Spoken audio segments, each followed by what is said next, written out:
마가복음 강해 다시 복음으로 5번째 시간입니다. 광야에도 은혜가 있습니다 라는 제목 가지고 은혜를 나누도록 하겠는데요. 여러분, 성령 충만하면 어떤 이미지가 떠오르십니까? 성령 충만, 그럼 떠오르는 이미지가 좀 있죠.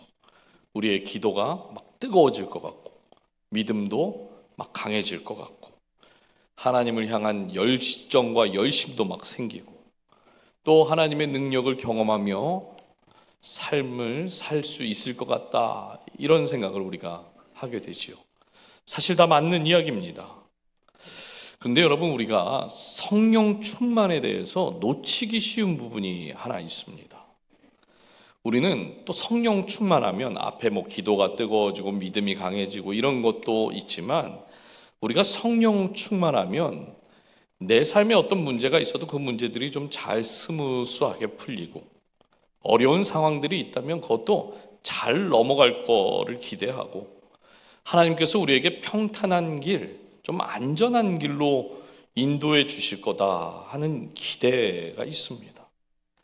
근데 오늘 본문을 보니까요, 우리가 기대하는, 또 우리가 생각하는 이 성령 충만과 전혀 다른 이야기를 하고 있는데요. 지난주 예수님께서 세례를 받으시고 나서 그때 하늘이 열리고 성령이 비둘기같이 임했다 그래요. 그리고 하나님께서 직접 음성으로 너는 내 사랑하는 아들이라, 내가 너를 기뻐하노라, 이렇게 선언을 하셨습니다. 여러분, 한번 생각을 해보세요.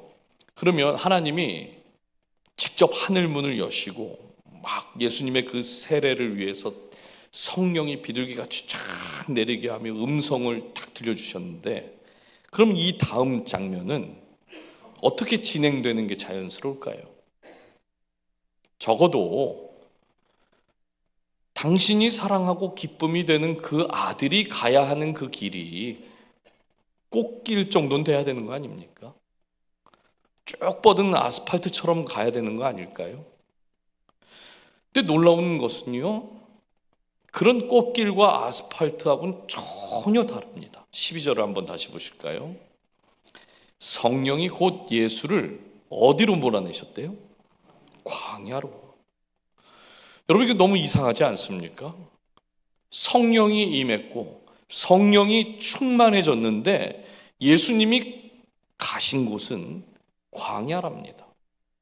오늘 우리가 말씀을 들으면서 이 질문을 계속 붙들고 갔으면 좋겠어요. 성령 충만한데 왜 광야인가 하는 겁니다. 성령 충만한데 왜 광야로 가는 걸까요? 첫 번째, 성령은 우리를 순종의 자리로 인도하십니다. 성령은 우리를 순종의 자리로 인도하신다는 거예요. 12절을 다시 보시면 우리말 성경은 그 성령이 곧이라고 되어 있는데, 헬라어 성경의 원문을 이렇게 보면요, 그리고 즉시예요. 그러니까 성령이 곧 이렇게 얘기하지 않고 헬라어 성경에는 그리고 즉시 예수를 광야로 몰아낸지라 이렇게 된 거예요. 조금 의미가 더 강하게 느껴지시죠? 그리고 이 몰아냈다라고 하는 단어는 원어로 보면은요, 밖으로 밀어낸 거예요. 밖으로 밀어내다, 강하게 보내다, 이런 뜻입니다. 그러니까 예수님께서 세례를 받자마자 그 즉시 광야로 밀려나신 것은 우연으로 일어난 것이 아니라 하나님의 계획이었고 목적을 가진 길이었다 하는 것입니다. 여러분, 예수님께서 사람의 몸을 입고 이 땅에 오시긴 했지만 여전히 하나님의 아들이잖아요. 심지어 세례를 받을 때 하늘이 열렸습니다. 성령의 비둘기같이 내렸고 하나님의 음성이 들렸다는 거예요. 이거 매우 특별한 세례 아닙니까? 세상에서 가장 특별한 분을 가장 특별한 방법으로 세상에 소개를 했다면 그 다음 이어지는 장면도 좋은 의미에서 특별한 장면들이 보여져야 하는 거 아니겠냐는 거죠. 근데 마치 예수님은 등 떠밀리듯 그렇게 광야로 몰려지십니다. 근데 더 놀라운 건 예수님께서 이렇게 광야로 쫓겨나듯 가시는데 어떤 질문을 한다든가 어떤 말도 없이 즉각적인 순종을 하셨다는 거예요. 저는 이 장면이 우리에게 큰 의미가 있다고 생각을 합니다. 왜냐하면 예수님 이후로 모든 성령의 사람들에게서 나타나는 공통점이 바로 예수님처럼 성령이 말씀하시면 순종하는 모습이기 때문에 그래요. 그렇다면 어떻게 이것이 가능하게 된 것일까? 고린도전서 12장에 이런 말씀이 있습니다. 그러므로 내가 너희에게 말하노니 너희에게 알리노니 하나님의 영으로 말하는 자는 누구든지 예수를 저주할 자라 하지 아니하고 또 성령으로 아니하고는 누구든지 예수를 주시라 할 수 없느니라. 성령 하나님이 한 사람에게 임하게 되면 예수님을 주라고 고백하게 만든답니다. 여기서 이 주라는 단어는 큐리오스라는 단어인데요, 주인이란 뜻이에요. 주인. 주인이 있다는 말은 뭐도 있다는 거예요? 종도 있다는 거죠. 종은 헬라어로 둘로스라는 단어를 씁니다. 그러니까 종이 없는 주인 없고 주인 없는 종은 없는 거예요. 그러니까 주인 있으면 종 있고 종 있으면 주인 있는 겁니다. 그래서 이 말씀은 성령 하나님께서 우리 안에 들어오시게 되면 예수님을 내가 주인으로 고백하게 만들 뿐만 아니라 나를 뭐라고 고백하는 거예요? 종이라고 고백하게 만든다는 겁니다. 사실 신앙생활을 하신 분들에게는 이 말이 그렇게 어려운 말은 아닙니다. 근데 우리가 충격을 받는 이유는 하나님의 아들이신 예수님이 자신을 지금 뭐라고 고백한 거예요? 종으로 고백했다는 거예요. 그래서 자신은 종이기 때문에 즉시 순종하여 광야로 나가신 거죠. 특별히 이 주인이라는 단어에 대해서 마태복음 7장 21절에 이런 말씀이 있습니다. 나더러 주여 주여 하는 자마다 다 천국에 들어갈 것이 아니요 다만 하늘에 계신 내 아버지의 뜻대로 행하는 자라야 들어가리라. 지금 예수님께서 뭐라고 그러세요? 주인이 뭐라고 그랬죠? 큐리오스라고 그랬어요. 그러니까 큐리오스 이렇게 부르는 사람들이 다 천국에 들어가는 게 아니라 누가 천국에 들어간답니까? 하늘에 계신 내 아버지의 뜻대로 행하는 자, 즉 순종하는 자들이 천국에 들어간다, 이렇게 말씀을 해요. 물론 순종했기 때문에 구원받는 것은 아닙니다. 성령 하나님께서 우리 안에 들어오시게 되면 예수님이 정말 나의 주인이 된다고 하는 그 증거가 뭐에서 나타난다는 거죠? 순종하는 것으로 나타난다. 지금 이 말씀을 하고 있는 거예요. 그렇다면 여기서 궁금한 것이 있습니다. 성령이 부어지는 목적이 뭘까요? 왜 하나님께서 예수님에게 성령을 부어주셔서 성령 충만하게 하셔서 능력을 왜 새롭게 하시는 걸까요? 우리가 좋아하는 성경 구절들이 좀 있습니다. 막 저도 힘들 때 이 구절들 묵상하거나 외우면 막 힘이 나고 뭐 이렇게 그런 구절들이 있는데, 놀랍게도 우리가 좋아하는 그 성경 구절들의 앞뒤 본문을 보면요, 우리가 생각하는 그런 내용이 아닐 때가 좀 많아요. 대표적인 말씀 중에 내게 능력 주시는 자 안에서 내가 모든 것을 할 수 있느니라, 이 빌립보서 4장 13절 말씀인데, 이 구절만 놓고 보면요, 우리의 능력 되시는 하나님께서 내 안에 계시니까 내가 모든 것을 다 할 수 있다, 우리 이렇게 생각하고 저절로 묵상이 됩니다. 이 말씀은 그렇지, 내 안에 하나님 계시니까 내가 이걸 못할 게 뭐가 있어, 다 할 수 있지. 저도 그렇게 많이 묵상했어요. 그런데 여기서 모든 것을 할 수 있다라는 의미는 성령님이 나로 하여금 능력을 주시기 때문에 하나님의 말씀에 내가 순종할 수 있다는 의미예요. 좀 다르죠. 그러니까 내 기질, 내 성품, 내 경험만 가지고서는 온전한 순종 못하니까 성령 하나님의 능력이 내 안에 들어오셔서 결국 그 하나님의 말씀에 순종할 수 있도록 하게 해주신다. 이 말씀은 사실 이런 뜻입니다. 또 많은 분들이 이 성령의 능력이라고 하면 방언, 예언, 신유 같은 것을 이해하시는 분들이 많아요. 물론 방언, 예언, 신유 이거 다 성령의 능력 맞습니다. 근데 얼마 전에 나눴던 이 갈라디아서 5장을 보면 거기에 성령의 열매가 나오죠. 이 성령의 열매를 한번 여러분 가만히 보십시오. 거기 보시면 성령의 열매는 은사가 나오지 않습니다. 성령의 열매는 다 성품과 관련이 되어 있어요. 물론 성령이 임하면 방언을 하기도 하고 기도하면 병이 낫기도 하고 귀신도 내쫓기는 그런 일들도 일어납니다. 저는 이것을 부정하지 않아요. 그렇다면 성령의 열매에 대해서 말씀을 하실 때 이렇게 많은 은사들이 나타나니까 더욱 사모하고 그 은사들이 나타나도록 해라 이렇게 말씀하시면 될 텐데, 성경은 성령의 열매를 이야기하면서 딱 성품만 이야기합니다. 왜 그럴까요? 성품이 변하려면 순종이 필요하다는 걸 말씀하고 싶은 거예요. 여러분, 은사는 순간적으로 나타날 수 있는 것이지만 성품은 내가 주인된 그 자리에서 내려오는 순종이 있어야지만 성품이 바뀌게 됩니다. 아무리 우리가 방언을 하고요, 예언을 하고 병을 고치는 능력이 있어도 그 사람에게서 예수님 닮은 사랑이 없고 예수님 그 있는 친절이 없고 예수님 같은 온유함이 없다고 한번 생각해 보십시오. 그러면 그 사람에게 능력이 있다고는 말할 수 있을지 모르겠지만 그 사람은 우리가 정말 크리스찬이라고 말하기는 어려울 것입니다. 결국 성령은 우리로 하여금 어떤 대단한 사람을 만들어주기 위해서 우리에게 성령을 부어주시는 것이 아니라 예수님처럼 순종하는 사람 되게 하시려고 우리에게 부어주신다는 거예요. 그렇다면 하나님은 그 순종의 결과를 어디에서 증명하게 하실까? 두 번째입니다. 성령은 그래서 광야에서도 우리를 붙드신다 하는 거예요.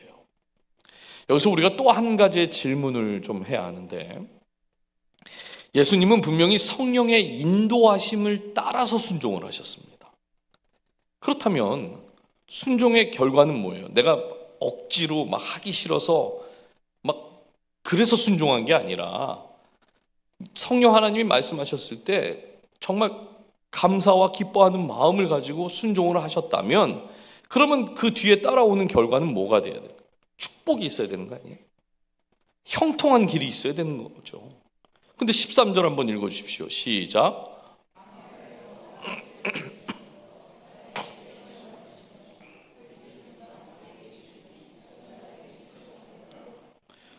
아니, 아주 급한 일이 있는 것처럼 인사도 못하고 아무 말도 못하게 하고 등 떠밀듯이 빨리 나가라고 해서 갔는데 예수님을 기다리고 있는 것이 지금 뭡니까?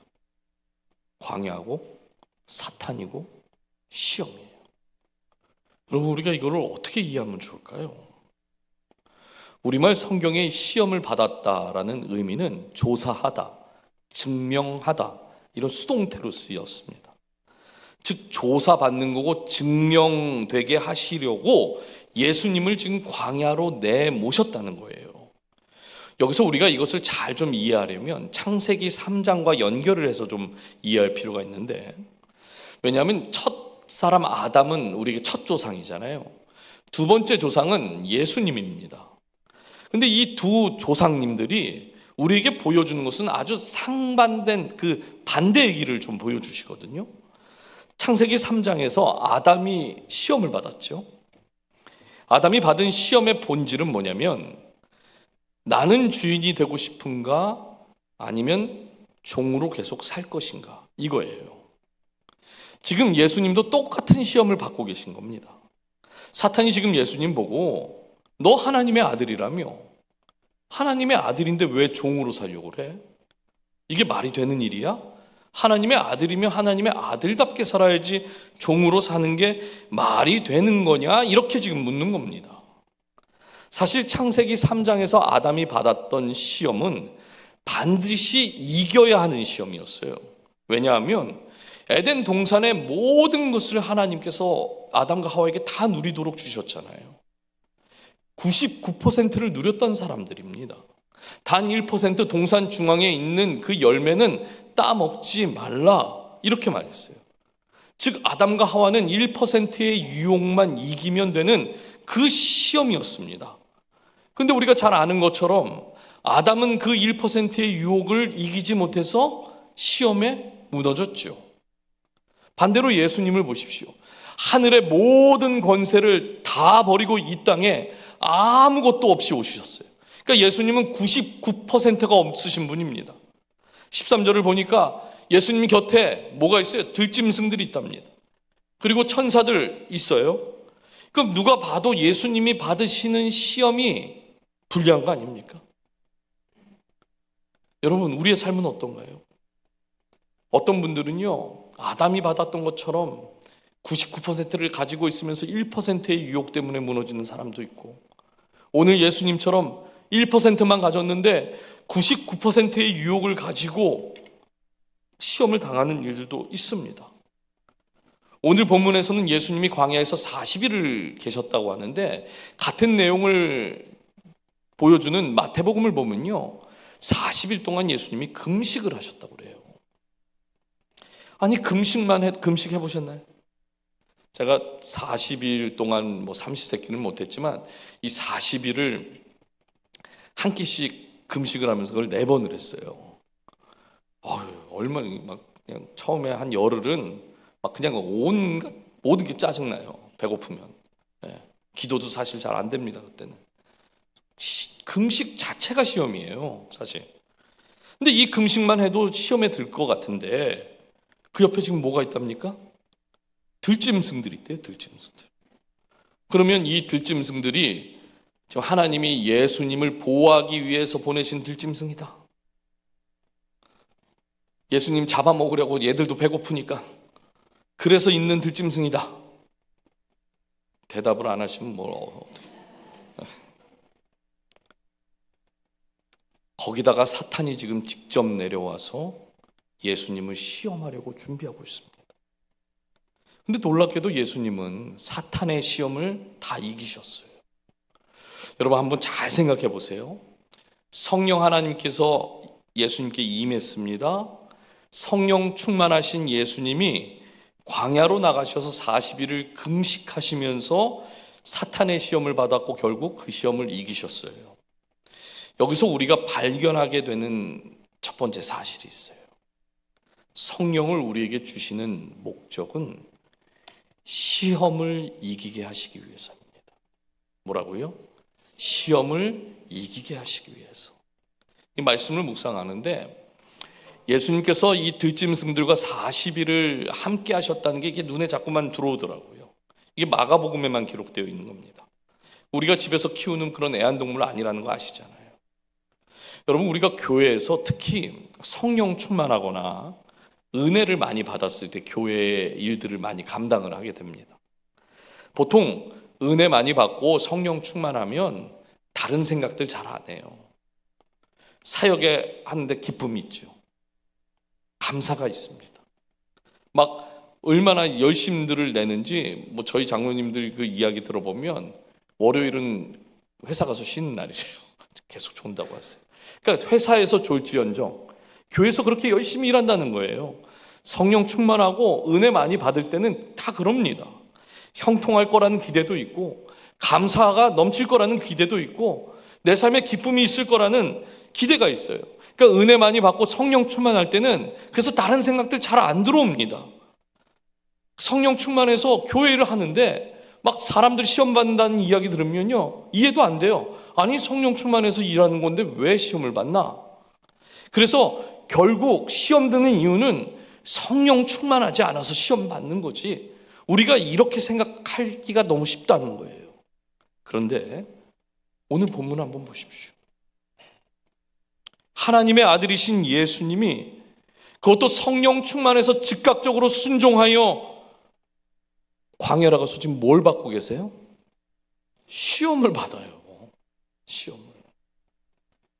지금 광야에서 예수님을 기다리고 있는 것은 배고픔입니다. 외로움이에요. 사탄이 어떻게 하면 이 예수님 넘어뜨릴까 하는 이 긴장입니다. 하나님께서 딱 한 가지를 허락하셨죠.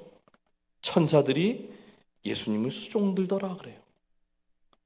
사랑하는 여러분, 우리 중에는 지난 한 주, 아니 지난 몇 달, 몇 년을 광야로 내몰려서 시험 중에 계신 분이 이곳에 계실지도 모르겠습니다.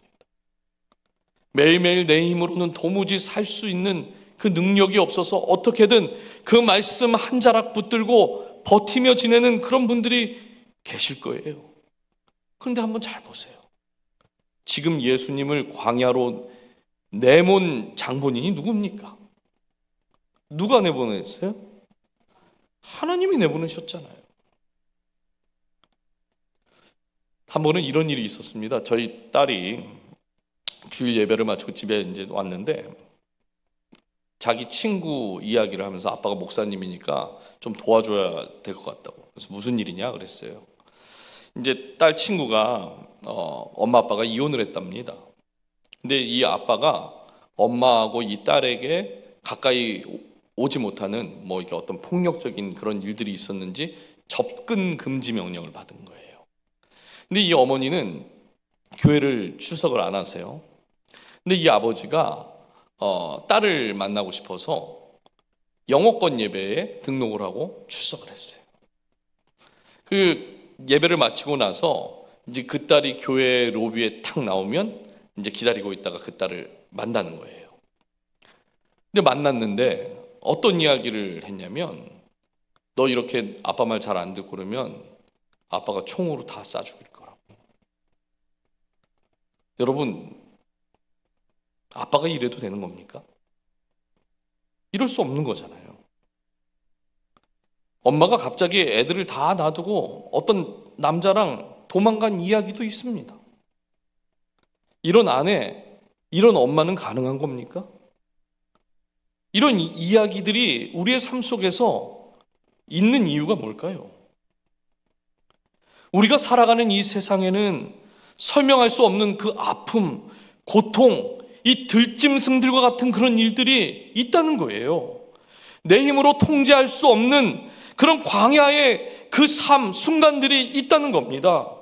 여러분, 얼마든지 성령 충만한 사람, 순종하는 사람도 광야로 내몰릴 때가 있다고. 그러나 그렇게 광야로 내몰리게 될 때에 놀라지 말라는 겁니다. 왜요? 예수님도 그 광야로 들어가셨으니까요.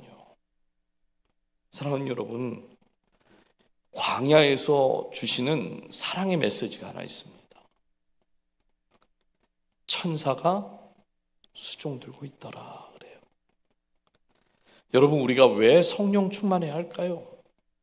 왜?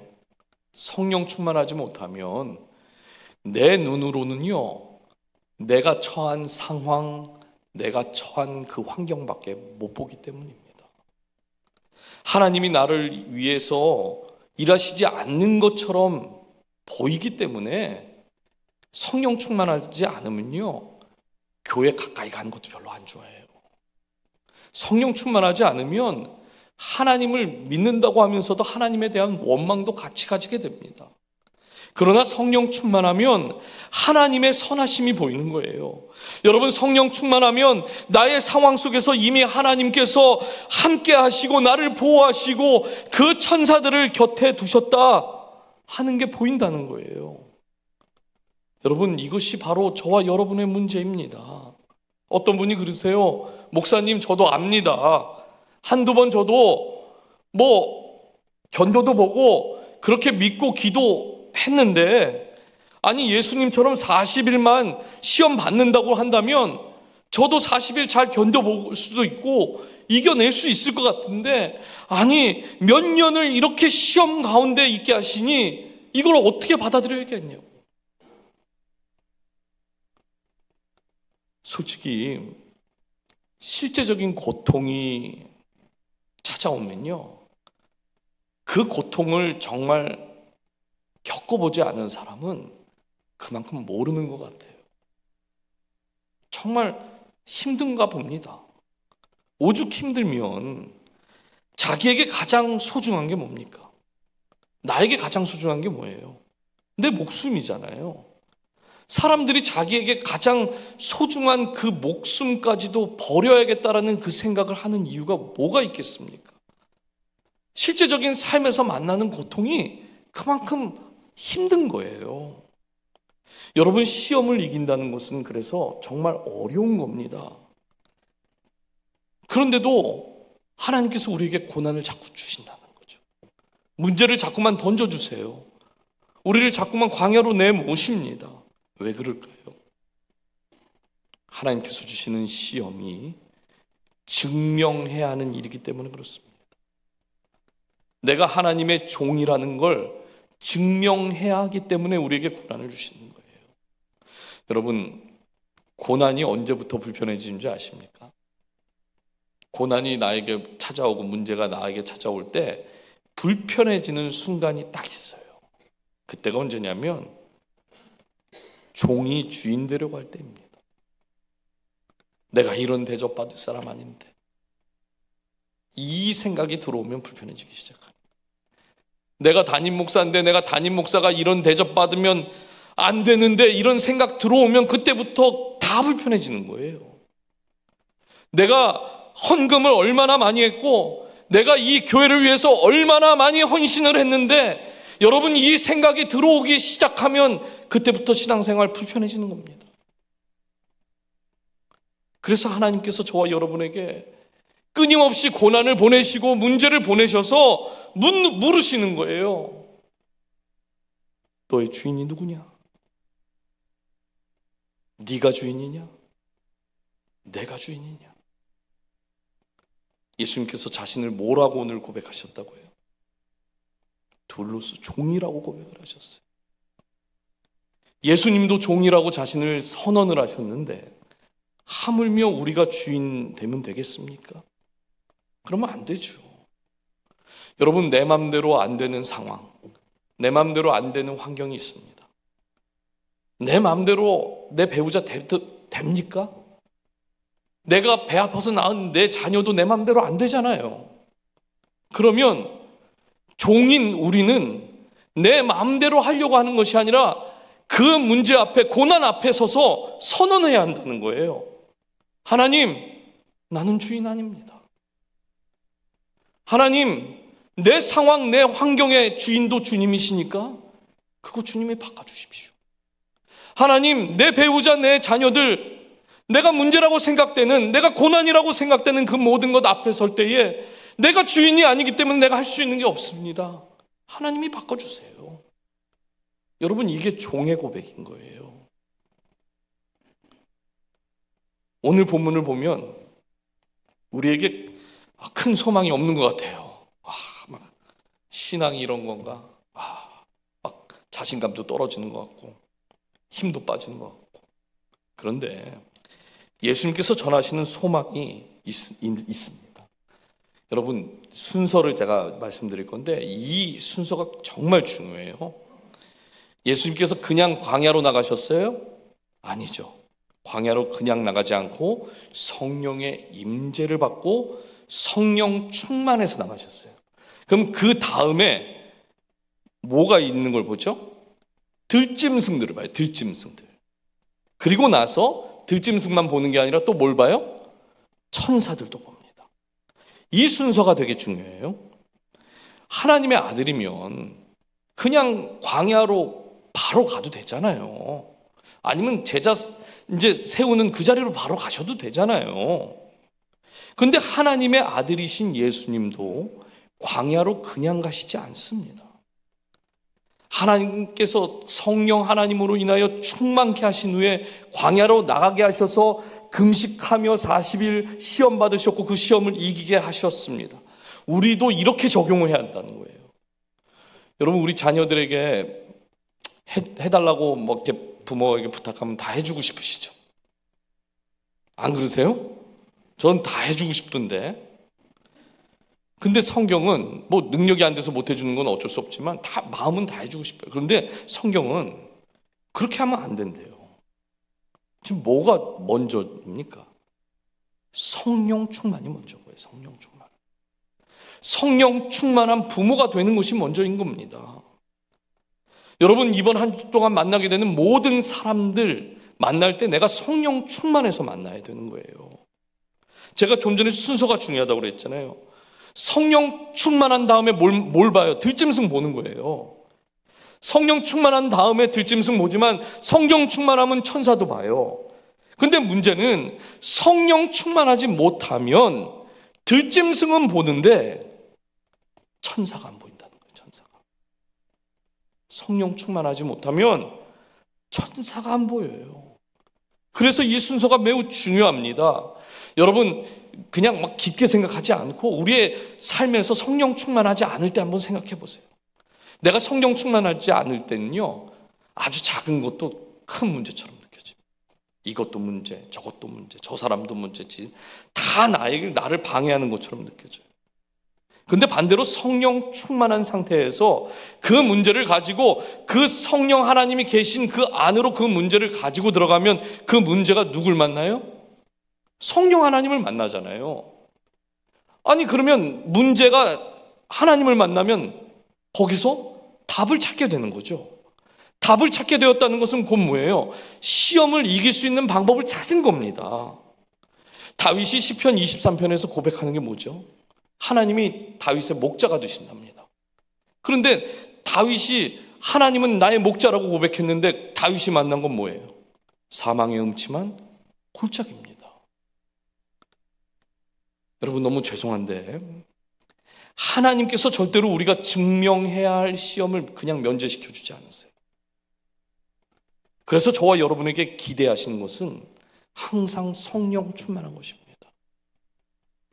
예수님도 성령 충만하셔서 시험을 받으러 광야로 들어가셨는데, 아니, 우리가 어떻게 성령 충만하지 않고 시험을 이길 수 있겠냐고요. 건강한 가정 되길 원하십니까? 성령 충만하지 못하면 건강한 가정 못 이루는 거예요.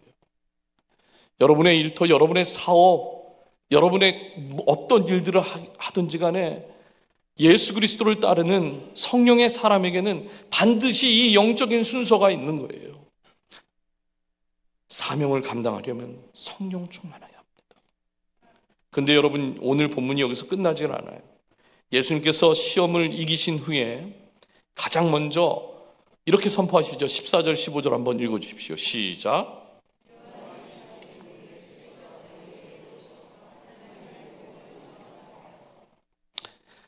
이르시되 때가 찼고 하나님의 나라가 가까이 왔으니 회개하고 복음을 믿으라 하시더라. 여러분, 마가가요 참 흥미로운 기록을 하나 했는데, 아니, 예수님의 사역이 시작되는 그 첫 출발에 시작을 뭐라고 그럽니까? 요한이 잡혔대요. 이상하잖아요. 예수님은 지금 광야에서 승리를 하시고 사탄의 시험에서 이기셨습니다. 그렇다면 이제는 정말 다 이기고 시험도 끝났으니까 마음껏 사역을 해야 하는데, 여전히 하나님의 사람 요한은 감옥에 붙잡혔다. 이게 무엇을 의미하는 걸까요? 하나님의 나라가 시작되었다라는 것은 우리의 모든 광야가 사라지는 것은 아니다라는 겁니다. 하나님의 나라는요, 광야 같은 그 현실 속에서 하나님이 여전히 나를 다스리시고 나의 가정을 다스리시고 우리 자녀들을 다스리시고 우리 교회를 다스린다고 하는 고백인 거예요. 그래서 예수님께서 뭐라고 말씀하시는가? 때가 찼다. 하나님 나라가 가까워졌다. 그러니 너희들 이제는 회개하고 복음을 믿어라. 여러분, 하나님 나라를 이야기하는데 왜 회개가 필요한 겁니까? 우리 죄, 그냥 우리가 지은 죄 몇 가지만 고치면 그냥 하나님 나라가 다시 시작되는 걸까요? 그게 아니에요. 회개의 본질은 방향을 바꾸는 겁니다. 내가 주인 되어서 살던 그 자리에서 내려와서 하나님을 다시 주인으로 모시는 그 자리로 바꾸겠다는 거예요.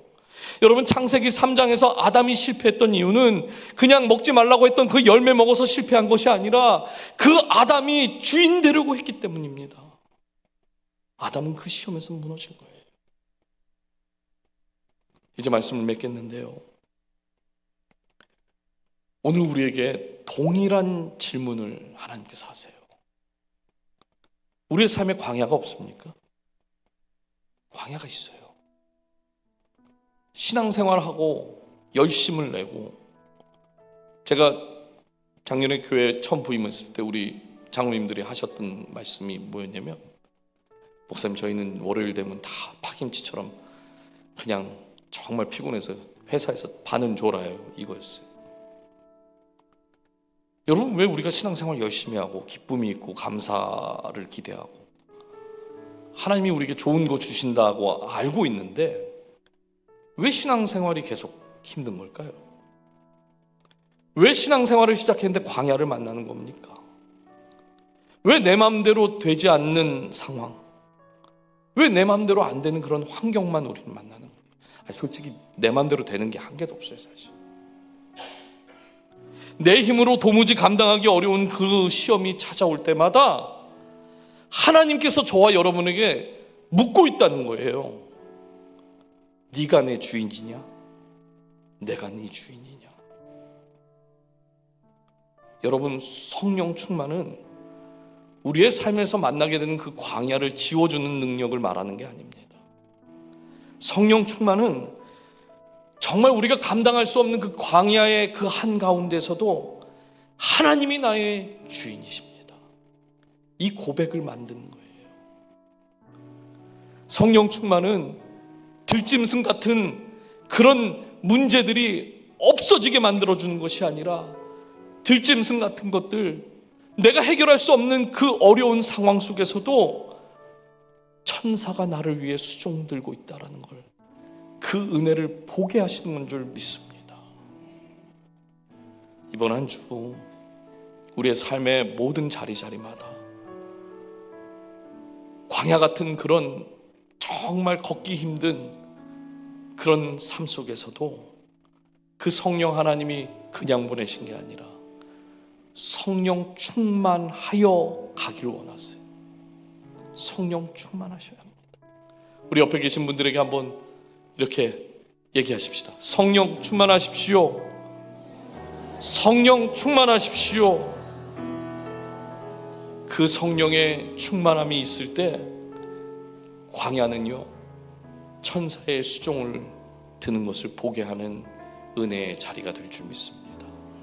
그 은혜로 살아가는 저와 여러분이 되기를 주님의 이름으로 축복합니다. 우리 시간 모두 자리에 일어나셔서 우리 함께 찬양하고 우리 기도하고 축도하고 예배를 마칩니다.